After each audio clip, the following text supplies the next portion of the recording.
And now, here's your host of Shaping Success, Wes Tankersley. What is up, everyone? Welcome to Shaping Success. I am your host, Wes Tankersley. And if you can do us a favor, if you can help us by subscribing or leaving a review on Apple Podcast, and if you'd like to support the show, please go to patreon.com/Wes Tankersley, and you can, for as little as $3 a month, help the show to continue to go. I'm trying to pop a little bottle of bourbon here. Today is the day before Thanksgiving. I'm going to have a little bit of this baby barrel bourbon that from McLaughlin Distilling that my friend Nikki sent me. So I'm going to pour a little bit of that and talk to you today about a few things. As I said before, it's the day before Thanksgiving. So typically podcasters don't do podcasts on, a holiday. But I'm going to put this audio out on the holiday, and I'm going to do it because, well, I feel like there's some things that you got to be thankful in life, and I am very thankful for good bourbon. Thank you, Nikki. I'm very thankful for a lot of people. So that's some good stuff, that baby barrel bourbon. I made a top 10 list. But what I wanted to say, I want you to think about it. I want you to think about some things that you are thankful for. And I know that's like cliche. Everyone writes, oh, I'm thankful for, or I'm sitting around the Thanksgiving table and I'm thankful for this and I'm thankful for that and blah, blah, blah, blah, blah. But there are some defining moments in my life that, as I'm sitting here and I'm thinking about who I am and what I'm thankful for, there are so many things to be thankful for. So please don't get your feelings hurt if I don't talk about you. You know that, I'm thankful for you. I'm thankful for a lot of things, but people talk about like what defines you, what makes you different. How did you become who you are? And I just was thinking about it. I have 3 stories that I want to tell you about, and we'll see how long they go. I got one more thing I want to say when we get done, but we'll see where that goes. But, there are defining moments in your life. There are things that have made you. There are things that make you think that if you think about if this had not had happened, this would not have happened. And these are 3 very big things in my life that without this happening, I probably wouldn't be here. I probably wouldn't be doing the things that I do. I probably would not have become the man that I am. And, those of you who know me know that I'm very driven. I'm very goal-oriented. I'm very competitive. No matter what I do, I'm trying to be better at it, no matter what. Like, I'm really trying to be better than myself every single day. And I was listening to John Gruden talk about it this morning with Derek Carr saying, just be 1% better today. Just be 1% better today. Just be 1% better today. So like every single day, try to be a little bit better than you were the day before. You add all those 1% up and you're going to run out of percents, right? But you get the idea. You get the thought. And there were some pretty big defining moments in my life. For those of you who know me, you know that I played football in high school. You know that I got a scholarship to play football, but I really didn't go take it. But there was a part of me that almost didn't play football at all. And last night I was sitting here with dinner, having dinner with family and talking about, they were asking, well, do you watch football? Do you watch basketball? Do you watch this? Do you watch that? And they know that I only watch baseball. But they kept talking about football, and I was like, well, why don't I watch football? Well, the reason I don't watch football is because I'm over it. Like, I played it. I'd been there. I was in the middle of the game. And I find it really hard to watch something when you feel like you should be playing it, though you shouldn't be playing. You can't play it. You physically can't do it anymore, and it's not part of your life. So that's the toughest part for me, and I think that's why I don't watch football. But football was very defining for me. And 2 of these stories that I want to tell you about, my defining moments, it's pretty crazy. My very first football experience playing tackle football with shoulder pads on, going out and actually doing it they call it Optimus football in Ontario, Oregon, where I grew up. And you would go out for the team and they had weights, right? So like if you were 100 pounds, I was in the 5th grade, first year that I played, and if I was over 100 pounds, you have to have a red stripe on your helmet. You can be nothing but a lineman. Well, lo and behold, here I am. I was probably 5'10", wear his size 10.5 shoes. I remember it made my dad mad because I could wear his shoes at that point because my feet were that big. Now I wear 13, but like I grew into my body, but I was a pretty big kid in 5th grade already anyway. And so here these are people kind of drooling, looking at this big old giant kid who can play sports and this and that and blah, blah, blah. And I had never played any organized sports. I mean, we played soccer, which, Soccer is one of those things where everyone gets to participate. And I played goalie, and they didn't really have like, oh, you need to run. You just ran around and kicked the ball all day. They didn't make you do anything really organized. And so I show up to my first day of practice at this Optimus football. I remember a couple of friends and I carpooled. We lived out in the country. We had to get to town. So we would ride the bus to one of their houses, and then we'd get in their car and we'd ride to practice. And, we traded off. So my mom, she worked until 5, and these other kids' parents didn't. So she made an arrangement with them to give us a ride to practice. And so I show up, and we had, I remember 2 of the coaches. I don't remember, there was a third one. I can't remember his name, but they didn't have that kind of influence on me that the other 2 did. But, Mike Sublett and Jim Brittingham were both there, and Jim had coached my baseball team. So I knew Jim. I knew who Jim was. I trusted him. And Mike I hadn't met before, but he was a Nazarene pastor, and his son was on our team, and he was really athletic. And I was this big athletic lineman type guy, a little pudgy, a little out of shape, a little slow, and never played any organized sports before. And so we show up, and we get there, we introduce whatever, we stretch. But before we stretch, we have to run this lap. And I'm telling you, this lap probably was 1 lap around a track. Probably not that big. He called it a big lap. And I'm out of shape. I hate to run. I still hate to run. But I had more drive to do it. And when I was younger, I have more drive to do anything that I set my mind to. I want to be better at what I'm doing. But anyway, he sent me out, and he told the whole team, you got to go take this big lap. And we're like, okay, cool. So we'll go take this big lap. And here you are, 5th grade, strapping on, 50 pounds of plastic. You got your helmet, you got your shoulder pads, you got all your football pants on. It's 100 degrees outside because it's the middle of the summer, or just getting through. Summer's almost over, but it's hotter than hell. And we go run this lap. And at that point in time, I listen to Adam Carolla talk about it all the time. It's like, they didn't have any water there. Like, there's no water there. So if you need water, you don't get any. It is what it is. And nowadays, you don't see any kid walking around without a bottle of water. Like, they have water with them. They have their big cup. They have all that water, all that stuff. And we didn't have it. Anyway, run this big lap, and then in the pads, ready to go. And then we go and practice. So lots of us had never played football. It was 5th and 6th graders. Some of the 6th graders had played before. Some of the 5th graders had not. And we're all trying to do this and get organized and learn how to play defense, learn how to play offense. I remember the Oklahoma drill, which was this, you had 2 guys laying on their back head to head. One jumps up, they throw the ball to one, you smash the other. We were doing that. Lots of stuff. You get done at the end of this practice, and I can't remember how long it was. I'm guessing it was probably an hour. I'm guessing it wasn't as long as I thought it was. Our football practice in high school were much longer.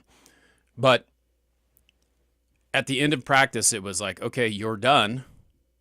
Now you're going to go take another big lap. And I was spent. I was tired. I wasn't doing it. And I was in the 5th grade, and I threw a fit, and I said I wasn't doing it. I laid on the ground, told them no. And they said, well, if you don't do this, then you can't play. And I just was like, not going to do it. And at that point in time, I had a choice, right? Like, I could either get up and run the lap and stay on the team, or I could go home and quit. And in my mind, I had quit.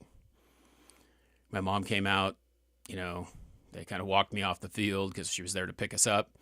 And then she took us home, and, she had a talk with me. I can't remember what her talk was, but it wasn't as stern as my dad's. And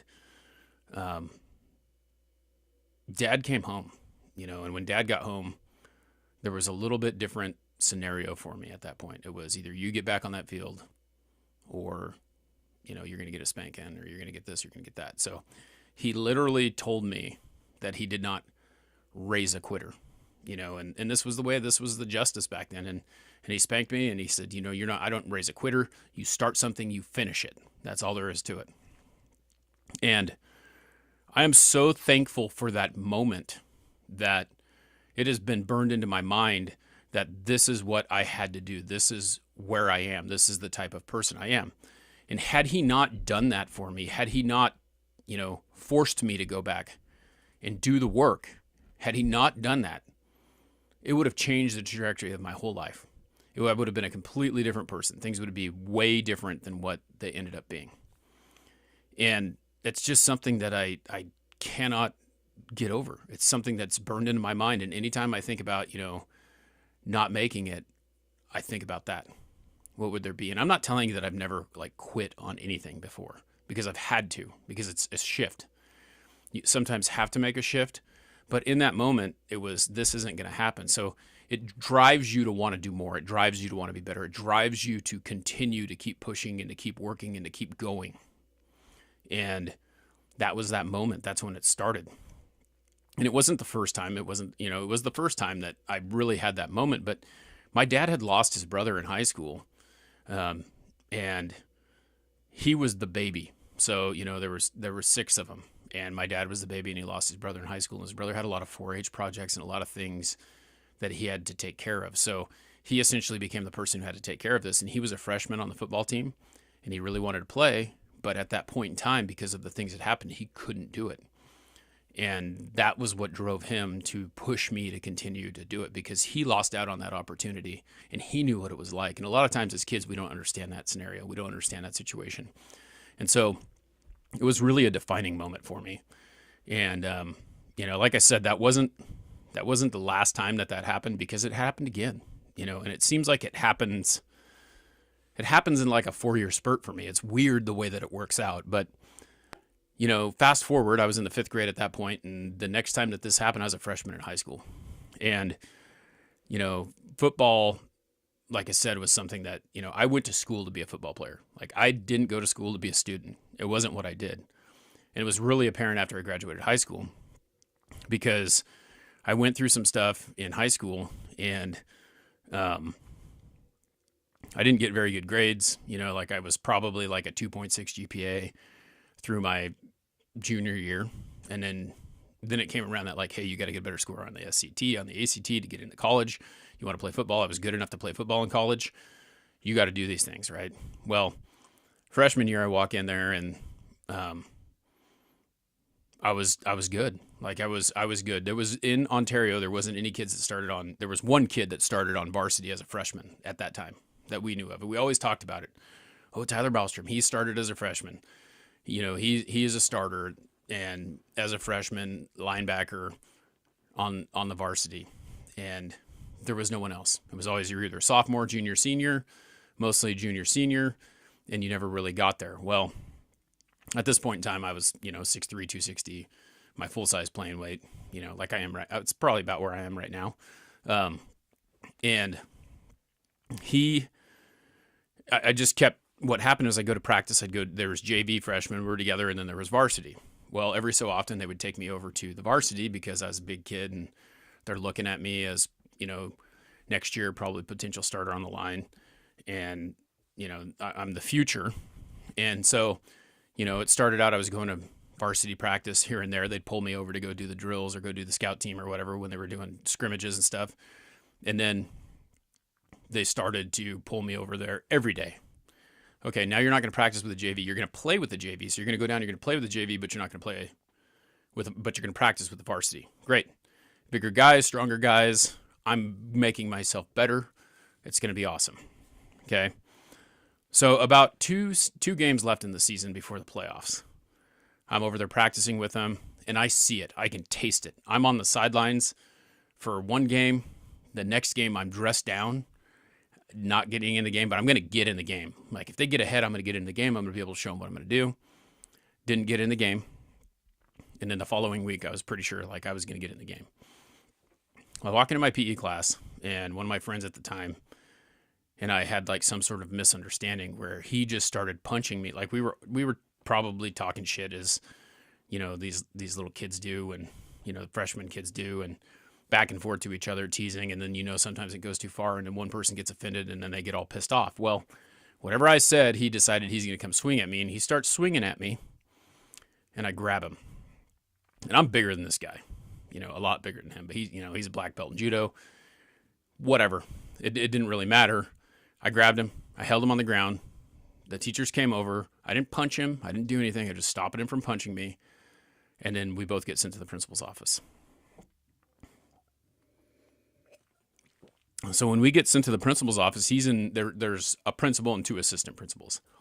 He's in one assistant principal's office. I'm in the other. Fire Marshal Royce. I remember Brad Royce, and he was the guy who set the tone with me. He asked me what was going on. He said, "Why were you holding him down?" And I said, "He fucking hit me." Right there in the classroom, or right there in the principal's office. I said that. And back then, I mean, this is 1994, I think. You know, we're not far removed from kids getting spanked in class and stuff like that. That was a very it's a disrespectful thing to do anyway, right? But it was a disrespectful thing to do then. Well, at that point in time, he says, "Well, you're suspended for a day," and he's suspended for 3. He started the fight. You held him down, but you cussed in my office. So he set the example with me. And again, here's another defining moment, because what happened after that, you know, I'm sitting here, my parents were okay with me defending myself. They weren't okay with me cussing in the principal's office. I didn't really understand that that's what I was getting in trouble for, but it was. So I show up for practice. So I get suspended. I'm out for a day. There's consequences on the football field, but I didn't think that I deserved consequences because I wasn't doing anything wrong but defending myself, right? That was the story that I was telling myself in my mind. Not thinking about swearing in the principal's office, thinking about the fact that I did not do anything other than keep this guy from punching me. You know, I held him down. I didn't do anything. But I walked out there, and Coach Anthony, rest in peace, he's gone. I went to his funeral, I don't know, 10, 15 years ago. It's been a while. Coach Anthony said, "Hey," because "you're not practicing with the varsity anymore. You're with us," which he was the head JV coach. "And for the rest of the season, you're taking all of those blocking dummies, all the bags, these big old giant bags and the pads and everything out to the field from the boxcar. So I'd have to go in and carry them out, this and that." And I was like, "For what?" You know, like I didn't say for what, but I said, "I'm not doing that." Like I told him I wasn't doing it. I'm like, "This is bullshit. I'm not doing it." And the opportunity that came from that when I said that was, you either do it or you're off the team. I turned around and I walked off that field because I had felt that I had gotten this opportunity that was just taken away from me because I was defending myself. And that wasn't what the thing is that wasn't what it was. I didn't know that, but I thought that. And that's where you are. I mean, you're a freshman in high school. You're a young kid, 15 years old. You don't think straight. You don't know what you're listening to. And I say this all the time. If I know what I knew now and then, things would be a lot different, right? But this is where we learn. This is where we grow. You know, you could look at that as a failure. And to me, like, you're not growing if you're not failing because you don't know how to fix or work around or do the things that you need to do in order to succeed. And so when that happened, I walked off the field. I changed back into my street clothes. And I can't remember what I did. I think I started walking because Mom and Dad are still at work and they're my ride. And they're not going to be there until like 6 o'clock when practice is over. You know, school gets out at 3:50 or whatever. You got 2-hour practice. And I just got there at the start. I had nowhere to go. So I took off. They somehow found me. They picked me up. They took me home. We talked about it. And, you know, there's things that could have been done, right? That Coach Anthony could have said, "You know what? Screw this guy. We're done with him. He's a problem. We can't do that. We can't do that anymore. We're not going to have him on the team. He's not worth it." Because like that's the way I would have felt about it now. Like I'd have been like, "This guy is disrespectful. This guy did this in the office. He doesn't care about anything but himself. I'm done with him." But him recognizing that, you know, what I just said, that I was a young kid and I wasn't really thinking straight and I had a lot of talent and I could be really good. I just needed to rethink the scenario. He calls my parents and he's like, "I want to come over and I want to talk to Wes." And I'm like, "Whatever." And he came over and he sat down with me and he explained to me why. He explained to me that they weren't mad about what they were. Why I got in a fight, why those things happen. He said, "This is what you did. You were disrespectful. Now you're telling me this, and I'm going to tell you the only way that this is going to get straightened out is if you do what I ask you to do. That's it." But he pointed it out. He showed me my mistake. He took the time to come over to my house and talk to me. And that was just one of those things that, like, you never really think that those things can define you. But I went back to school the next day. I apologized to the coaches, and I took my lumps. I took those bags out. I practiced with the JV. I no longer was part of the varsity, and I lost my opportunity because I probably was going to be starting on the varsity. And, I just kind of squandered that. That was my fault. But the very next year, I was on the varsity. And I started for 3 years. And I was pretty damn good. And I ended up getting a scholarship to go play football. But in the end, it got to this point where I was a little cocky, and I thought I was better than what I was actually, and ended up not taking that scholarship. And I can't tell you that I regret any choice that I've ever made in my life, because the choices that I've made in my life have put me where I am today, and I'm very thankful for what I have.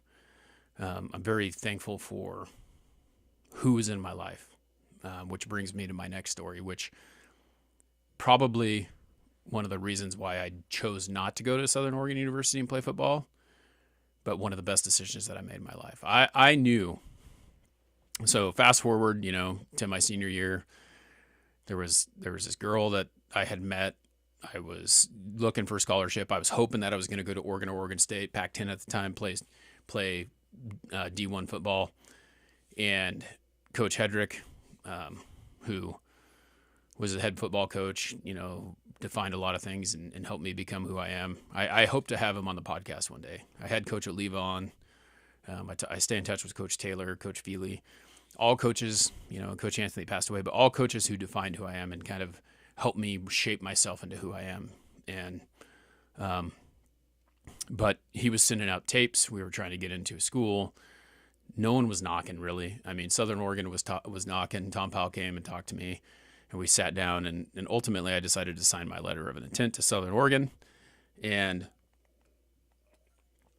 I had met a girl, and I was thinking, well, I'm going to go down, because we had moved from California when I was 10, and I was like, I'm going to go down and I'm going to spend the summer with my grandma. I'm going to go, explore this girl, figure out if we could make it work or whatever. You're young and you're thinking about that stuff. But I've always had in my mind that I was always looking for someone who was marriage material when I met them.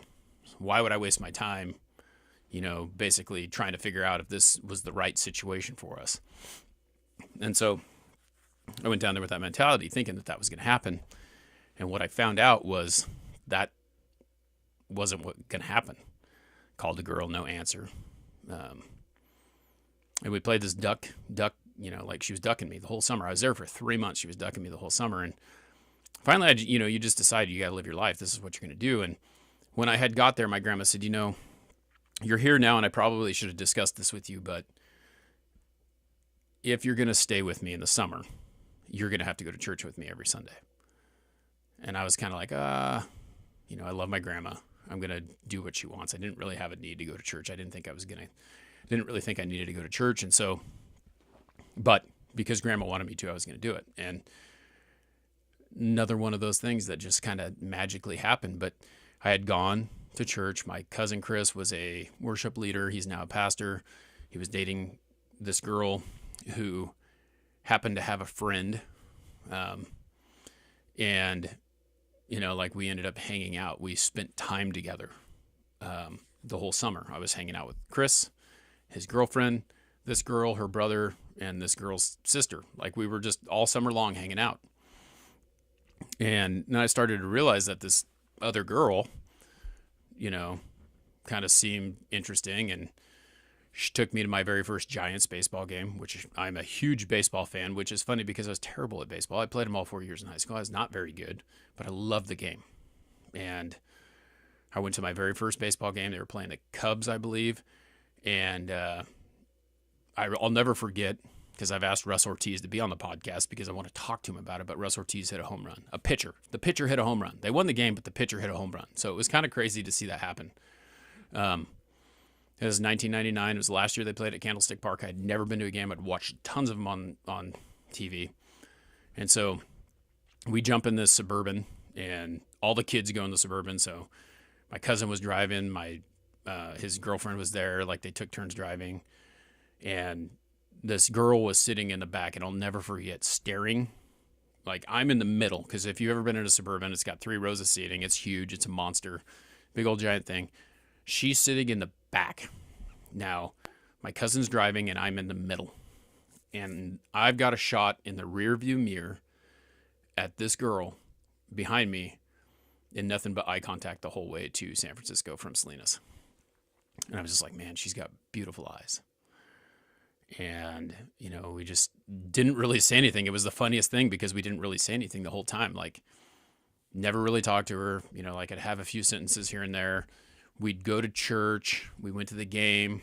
At the end of the summer, it was almost time for me to go home. And my grandma was like, well, we're going to go to Cayucas. They had a beach house. We ended up taking 6 of us, my cousin Chris, his girlfriend, this girl, her brother, and my cousin's girlfriend's sister. So like we were all there. And I'm being kind of facetious with this because I think you'll probably find the story kind of funny after I tell you what's going on. But we get done, we go to the beach, we hang out, and just kind of start talking and just kind of hit it off. And then, it's the day before I'm leaving to go to college, the day I'm leaving to go play football. I got the scholarship. It's only third tuition. I was already pissed that I wasn't getting a full ride. I wasn't playing D1. There was a lot of things going on. And so I asked this girl, I said, I'm going here. It's, 6 hours away from here. If you want to try and make this work, let's make this work. And it was funny because there was like nothing other than just this time. Like that was it. That's what we said. And I had bought her a couple things. I got her this little stuffed animal and a little note thing. And I had handed to her and I said, we want to make it work. Let's make it work. And she's like, yeah. And so I go home and I go and I register for my classes and we start writing letters. And I think I'm home for probably 3 weeks. Home, Ontario is an 11.5-hour drive from where this girl is at. We had talked, we can visit. She's starting going to school at Hartnell and she can come to Southern Oregon once she gets done with her prereqs or whatever. And I said, fuck it. I don't want to go to school there. I don't want to play football there. I want to go somewhere else. I want to go to a junior college. I want to play to see if I can get a D1. And my parents flipped out. They were not happy that I did that or that I said that. And I ended up just getting in my truck and going back down there. And when I got back down there, I spent 6 months trying to figure out what I was going to do. And it ended up that I needed to come back home to go to college because I needed to go to college. Like it was the thing, like you graduate high school, you got to go to college. But I took this 6-month break. It's time to go back. It's time to do it or whatever. So I'm talking to her. We're developing this relationship. It's really good. And, we fell in love. It was what it was. And that is my wife, Christine. So we load up my truck. We move back up there and we decide that she's going to still stay there because she's got to finish junior college before we can do anything. And, I've got to go to University of Idaho, so I go move in with my brother. She comes up with me, helps me get moved in, and we go drop her off at the airport in Spokane, and we just looked at each other. And at this point, we had been dating for 6 months. We literally been dating for 6 months. And we looked at each other and just said, well, her sister Kim, I remember we're talking on the phone, on the cell phone. Like she had a cell phone, which in year 2000, like not very many people had a cell phone, right? So I'm old, I'm sorry. But she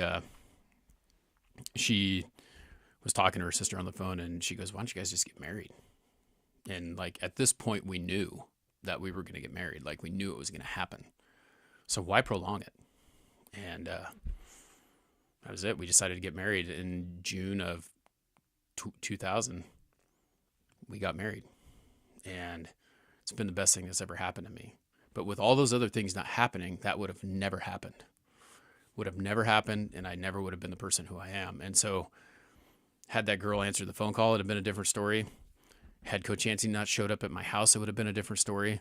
Had my dad not told me, you're not going to quit, and he was a little bit more aggressive with that, just so you know, like it was one of those things where he basically said, you're going to do it or you're not. And, I got a few spankings. Here I'm fifth grader getting some spankings, but like that was the only thing he knew to do.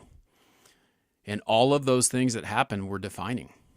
And it carries on later on in life too. And this is the last thing I'm going to tell you, because I was having a conversation with Matt Kavanaugh, the Toxic Pirate, on TikTok the other day. He called me. He wanted to talk to me because I was telling him about this story, or I had posted a TikTok story about getting a B in my master's program, because remember I told you I wasn't a very good student. Well, my senior year in high school, I got a 4.0 because I was avoiding another girl. And I ended up getting in these honors classes, which were almost easier, but I ended up having a 4.0, which raised my GPA to 3.0, and I got the grades that I needed to get. But when I went to college, I failed. I flunked out. I had a 1.6 GPA, and I went to go work at a tire store for 11 years. Like that was it. But when I went back to college, I did much better in my bachelor's degree. I finished in 4 years, which was really tough because I had to retake a bunch of classes, and trying to make everything line up so that I could student teach as a teacher, was tough, but I made it work. And then as I'm teaching for the 4 years that I did teach, I got my master's degree. So I was writing papers, and this teacher gave me like a D on my paper. It was the only D that I had seen all the way through my master's program. It was towards the very end. And she didn't like the way that I wrote something. And I had checked the boxes. They give you a rubric. They tell you this is what you have to address. This is what you have to write. And I had checked those boxes. And when I had checked those boxes, I still didn't get a passing grade. I'm like, what the hell's going on here? So I sent her an email. And she said, she goes, okay, well, if you think you met it, here's what I want you to do. I want you to take, this was the only B she gave me too. So it was kind of weird, but she wanted me to take a highlighter, take 5 highlighters, because there's 5 parts of this rubric, and she wanted me to highlight where I met them in different ones. And so I wrote, green is this part, red is this part, blue is this part, whatever the highlighter color I was in, that was that part. And then I'd go in and highlight it so she could see where I felt that I was making the point, and she could go, oh, well, this is where you say that this is, this is that, this is defined, this is not, And she finally, I sent it over to her, sent it back to her. She writes me an email back and says, I don't see it, but since you think you did, I'm going to give you a B. And Matt wanted to talk to me about that, because I was like, this is bullshit, like whatever. And he goes, well, let me ask you what that taught you. I want you to look at this as a lesson that you learned. And I think she was testing you. I want you to think about that. The test was, can you show me where you did what you did? And had you not said anything, had you just taken the D and just walked away, what would your GPA have been? It was a test. And how many other students, you don't know how many other students got that grade and didn't say anything. She was trying to see if you could just prove that you knew what you were doing. And, that's a tough story to think about. And I was so pissed at the time about my 4.0 being ruined, because I was not a great student. Like, I felt like I wasn't a great student, but here I am 11 years later, 14 years later, going back to college and becoming a great student. And it was just a tough lesson, but it was a lesson. And he's right. Like, I could have said, screw it, and not done anything, or I could have tried to correct myself and get that better grade. So that's what I want to leave you with. I want you to think about those things. I am so thankful. Like I said, probably no one's going to listen to this episode. It's on Thanksgiving Day, but I am so thankful for those things happening to me in my life. And I really implore you to go look through your life and think about some of those things that you did that changed the projection of who you are, and be thankful for them. Okay, there's a lot more to be thankful than there is to be upset about, and you need to find that. So do that. Think about that today. I don't know about you guys, but I'm having Thanksgiving tomorrow. I get to barbecue. I'm going to throw it on the Rectech. I spatchcock. People make fun of that. Spatchcock is basically cutting the turkey in half and filleting it open. Makes the best turkey there is, and I'm not going to try to defend myself about it. I love that turkey. It's really good. My wife likes it. And I told everyone the only thing that matters is that my wife is happy with the turkey, because that truly is it. I barbecue because I like to see people enjoy what they're eating. And it's very important for her that her family has a good meal. And I get the opportunity to make that turkey, and I'm going to make it the best way that I know how. So thanks for hanging out with me. I'm thankful for everyone who is here. I thank you for being part of this journey and watching me grow, because that's what it is. There's growth. If you could just please, like I said, go over to Apple Podcasts. If you find any value in what I'm doing, leave a review. It's very helpful. It helps me push this out more. If you feel like you would like to support the show, go to patreon.com/Wes Tankersley. And like I said, donate what you want. But until next time, I challenge you to find the shape of your success.